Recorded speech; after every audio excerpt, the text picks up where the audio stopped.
जो ईश सर्वा गुणांचा, मूळारंभ आरंभ तो निर्गुणाचा. नमो शारदा मूळ चत्वारी वाचा, कमू पंथ अनंत या राघवाचा. ज्या ज्या स्थळी हे मन जाय माझे, त्या त्या स्थळी हे निजरूप तुझे. मी ठेवितो मस्तक ज्या ठिकाणी, तेथे तुझे सद्गुरु पाय दोन्ही. आज 21 जून आणि आज आंतरराष्ट्रीय योग दिवस. त्यामुळे मला वाटतं की माझं काही मनोगत तुमच्यापर्यंत पोचवावं म्हणून सहजच आज हे थोडंसं वक्तव्य आपणासाठी. आपलं हे भाग्य आहे की आपण आंतरराष्ट्रीय योग दिवस साजरा होणं हे आपण पाहतोय, अनुभवतोय आपल्या लाईफटाईममध्ये. कारण योग हा सर्वांच्याच कल्याणाचा आणि आनंदाचाही मार्ग आहे. त्याच्यातूनच सर्वांगीण विकास साधला जाऊ शकतो हे सत्य आहे.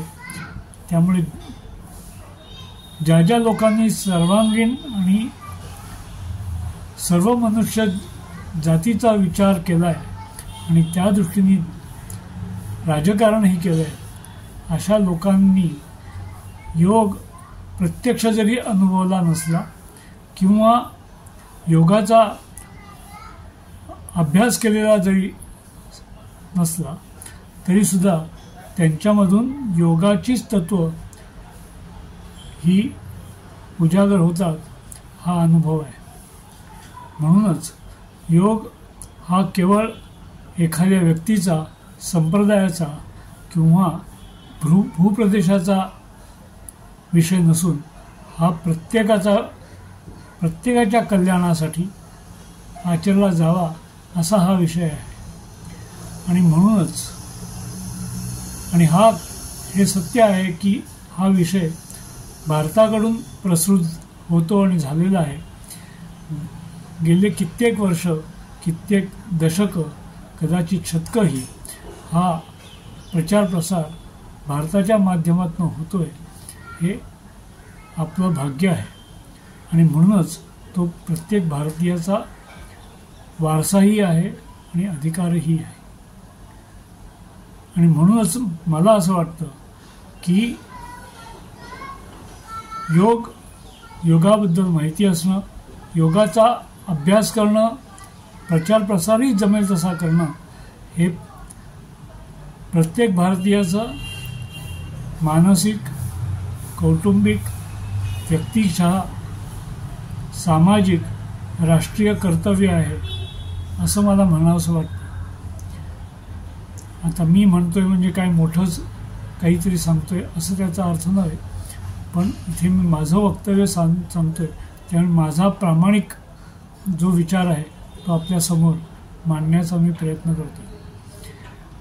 त्यामुळे योग हा विषय केवळ व्यक्तीचा नसून सकल मानवी जीवनासाठी कल्याणाचा आणि आनंदाचा मार्ग आहे हे पुन्हा मी इथे सांगू इच्छितो. ज्या ज्या लोकांनी जीवनाचं आणि सकल मनुष्य प्राण्याचं कल्याण चिंतलं आहे असे सगळ्या लोकांनी प्रत्यक्षता किंवा अप्रत्यक्षता योगाचाच परिपोष केला आहे, जाणता अजाणता हे सत्य आहे. त्यामुळे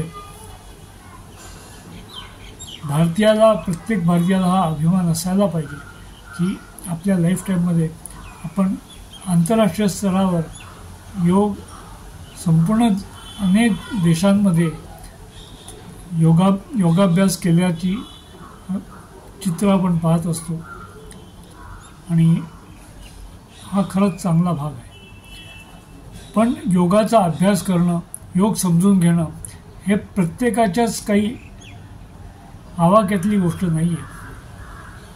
म्हणूनच योगसूत्रामध्ये सांगताना 5 मनोभूमिका सांगितल्या आहेत आणि कोणी तो कसा अभ्यास करायचा याच्याबद्दलही मार्गदर्शन केलं आहे. आणि म्हणूनच ज्या ज्या वेळेला शक्य आहे त्या त्या वेळेला या योगाभ्यासासाठी योगासनं किंवा प्राणायाम करणं हे जेवढं आवश्यक आणि महत्त्वाचं आहे, तसंच योगाभ्यास जिथे सांगितला गेला आहे, योगाभ्यास याची चर्चा जिथे केली गेली आहे, असे ग्रंथही आपण अभ्यासायला पाहिजेत. आणि त्यामध्ये पतंजली योगसूत्र आहे, भगवद्गीता आहे, ज्ञानेश्वरी आहे, एकनाथी भागवत आहे, असे जे ग्रंथ आहेत जे मूळ योगाभ्यासातला जो भाग आहे तो अधिक प्रकटपणे समोर आणतात, अशा ग्रंथांचाही विचार व्हायला पाहिजे.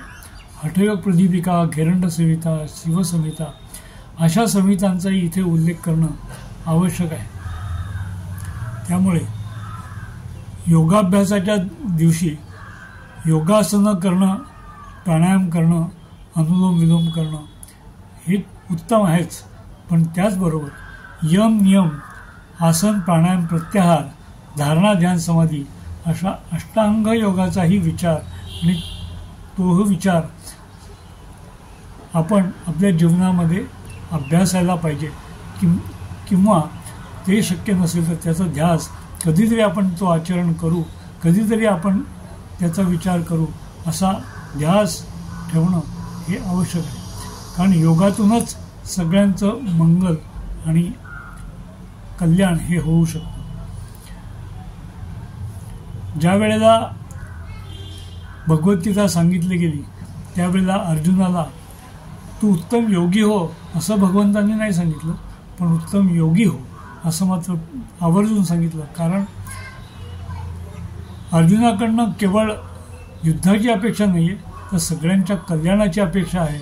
म्हणून योगी हो हा सल्ला भगवंतांनी त्या दिला होता आणि तोच सल्ला आपण आपल्या जीवनातही आणायला पाहिजे. कारण जिथे जिथे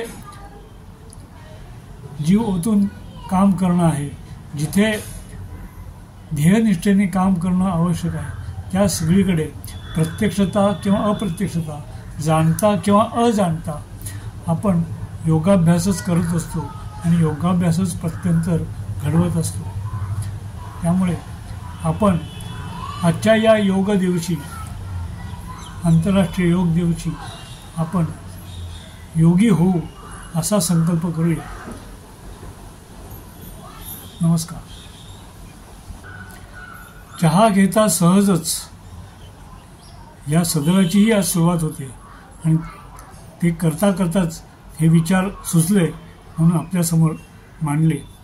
नक्की विचार करूया आणि त्यातून आपल्या कुटुंबाचं, आपल्या सोसायटीचं, आपल्या समाजाचं आणि पर्यायी राष्ट्राचं आणि सर्व मनुष्य प्राण्यांचंही कल्याणाची इच्छा करूया, तसा संकल्प करूया आणि त्यातूनच व्यक्तिविकास आणि व्यक्तित्व विकास दोन्ही आपण घडवण्यासाठी कटिबद्ध होऊया